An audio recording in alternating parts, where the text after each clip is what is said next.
Hey, how's it going? It's Ian here today. What I want to talk to you about today is what it takes to be able to produce massive results for a client. And this example here, I'm just going to put a picture of it right here, is how we produced over or close to about 5,000 leads. And these are long form leads for an automotive client of ours that's been with us for a couple of years. These are long form finance applications in terms of like everything from like income, how long they've had their job, their home address, type of vehicle they're looking for, ideal payment, name, phone, email, consent to do a soft hit on credit bureau, all kind, like a long form lead, right? We've done these on a few different places over the last 3 years: search, YouTube, Facebook, Instagram.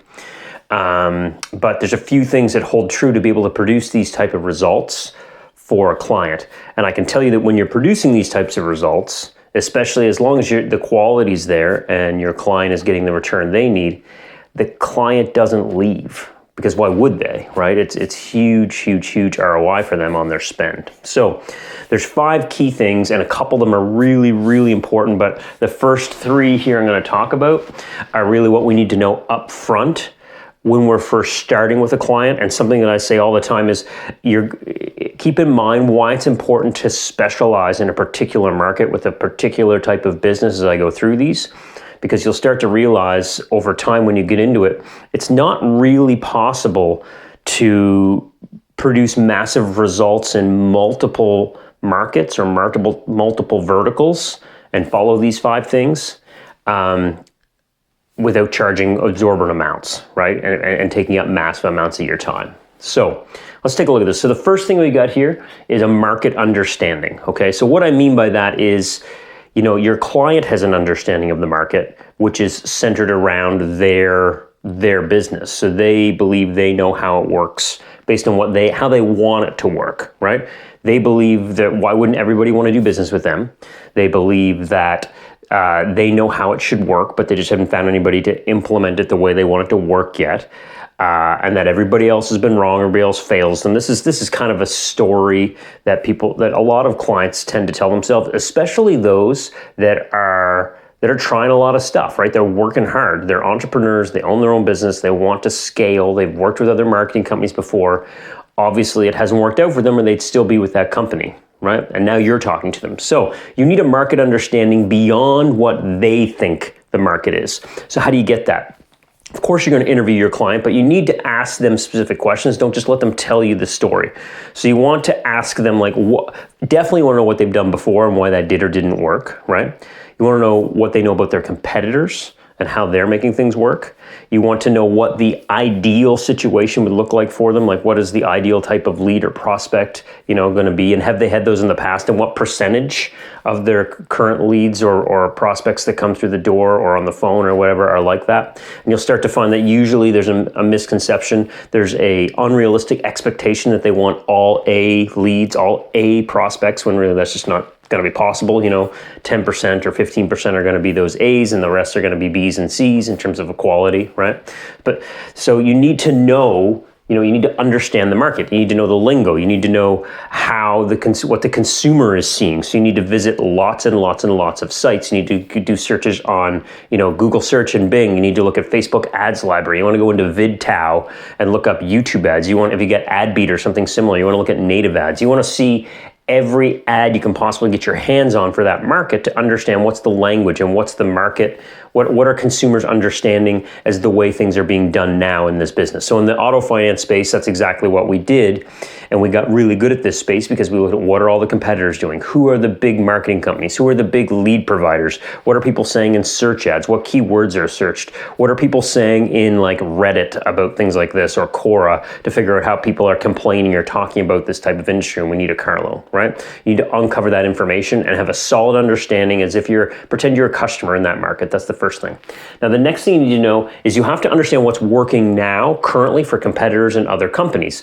So during your research to understand the market, you now also want to look at, okay, what ads have been running for a while? So if you're in Facebook ads library, if you're looking at SEMrush or AdBeat or other competitive tools, what ads have been being seen for weeks and months on end, which suggests that obviously they're working because no one wants to spend money and not make money. So those are good ads to get some ideas from. You want to look at the landing pages. You want to look at the headlines. Look at the questions they're asking. If there's a survey or a quiz, the copy, the style of the ad, are they using responsive ads if they're doing display or banner ads? If they're using videos, are they long or short?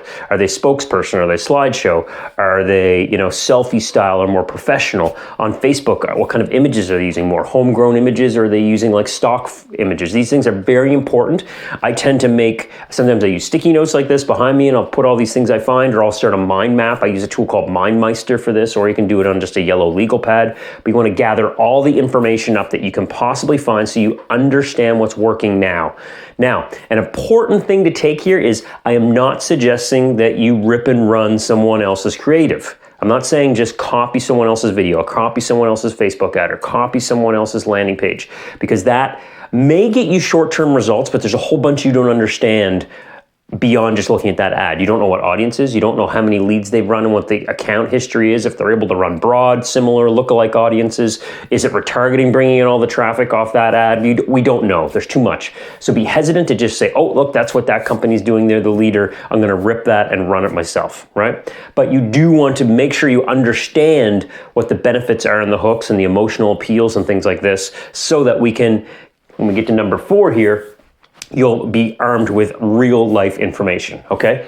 So number 3 is, who are you targeting, right? Your clients should be great at being able to tell you that, because if they're running campaigns now, whether they're buying leads, have an agency or whatever, running stuff in-house or whatever they're doing, they know who they're selling to, right? So ask them, men, women, age, geographical location, right? Geographical can be a very big one that people often overlook. And the reason is because if you find that, let's say we find this in life insurance a lot, for instance, in one of our big markets, the major urban centers don't actually work as well as the more rural areas. So we can actually save money and produce more results for our clients when we don't target large urban areas. So in Google, we'll literally target a whole state or province and then go into the advanced geo section, and we'll actually exclude the largest city in that state or province sometimes. Not always, but sometimes. And this can aid in our cost per lead and the efficiency of our campaigns, right?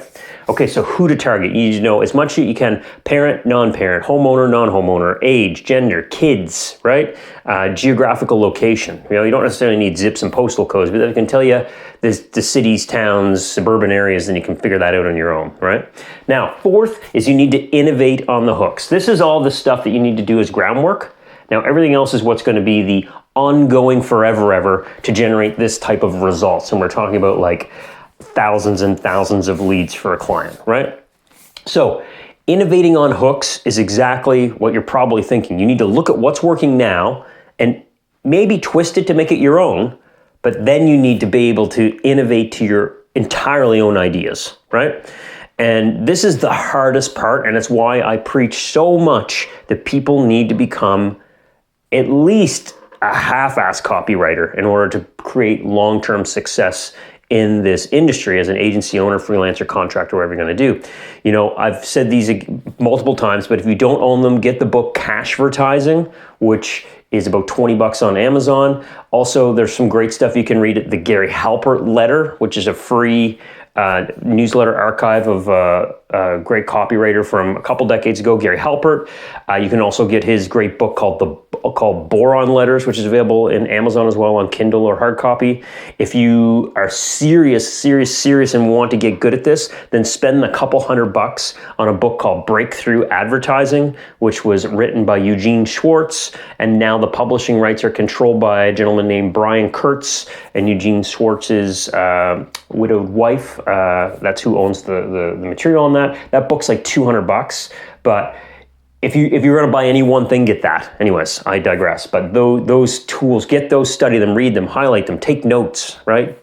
You need to get into the mind of, how do I come up with a new story or a new hook into the market? Because I'm telling you, if to generate this type of results we're talking about here, 4,000, 5,000, 6,000 leads over a year or two period for a client, and being able to charge these people $2,000, $3,000, $4,000, $5,000 a month, it doesn't come from the stuff that you're getting in the free Facebook groups. It doesn't come from buying somebody's ClickFunnels, whatever, and setting it up and launching it. It comes from creating your own stuff, right? And creating your own angles into the market.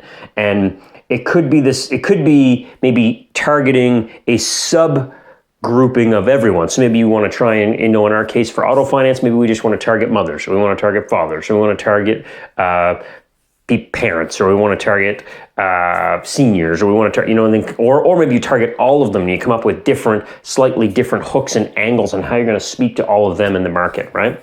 But you need to innovate on the hooks, the angles, the scripts, right? And you need to also look at how those videos, ads, whatever you're running. I mean, we do YouTube advertising primarily, but if you're running Facebook, if you're running search, if you're running display, you're running native, look at how your ads match up to the message on the landing page. Don't miss that. I've got a whole video on that, on how to write great headlines, killer headlines that match your ads. Check that out on my channel. It's an important part of ensuring you find success in this, right? Okay, now, number 5, really, is probably 4 is kind of it. Those are the 4 things. But the 5th thing that can never end is massive testing, right? You just need aggressive action to test new ads, new landing pages, new ideas, new hooks, new headlines, new images, new questions in a quiz or a survey or what. So like the things that we would test, and this is going to be a long list, we would test for YouTube specifically, or or Facebook, right? But YouTube, we would test the type of video. Would it be a slideshow video, a user-generated style selfie video? Would it be a professional spokesperson video? Would it be even higher than that? Maybe like a green screen TV commercial level thing, right? Would it have cars in it? Would it have people in it? What works better, right? Young people or old people? Could we get better results making different videos for different age categories so that the people in the video match the age of the person watching the ad?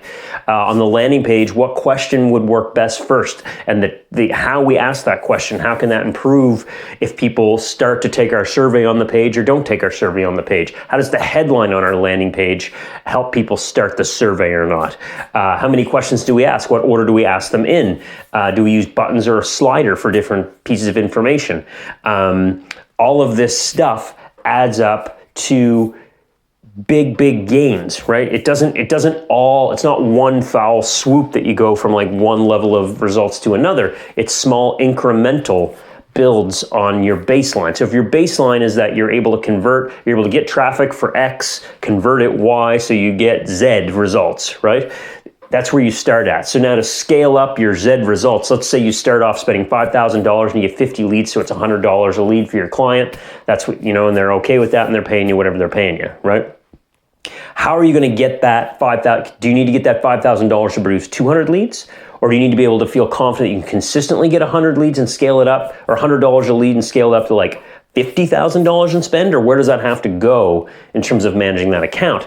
So when you start with your baseline, you start testing different videos, you'll get higher view rates, higher click-through rates. Or on Facebook, if you test different images and different copy, you start to get a higher click-through rate, lower CPMs. So you're starting to get that part figured out. So the more people you can get to your landing page, that's good. That means you get more value out of your ad spend, right? The ad's job is just to get the click, really. I know it is to get the conversion all in all. We tie it all back to that. But we can only sell the click, really, in our video or image or wherever we're at. Then once we're on the landing page, how can we push them to actually start the quiz or fill out the form or do whatever we can? And split testing images, bullets, headlines, form field titles, step-by-step form versus a long form. All these things you'll start to see, oh look, a step-by-step form gets me a 4% better conversion than just a long field.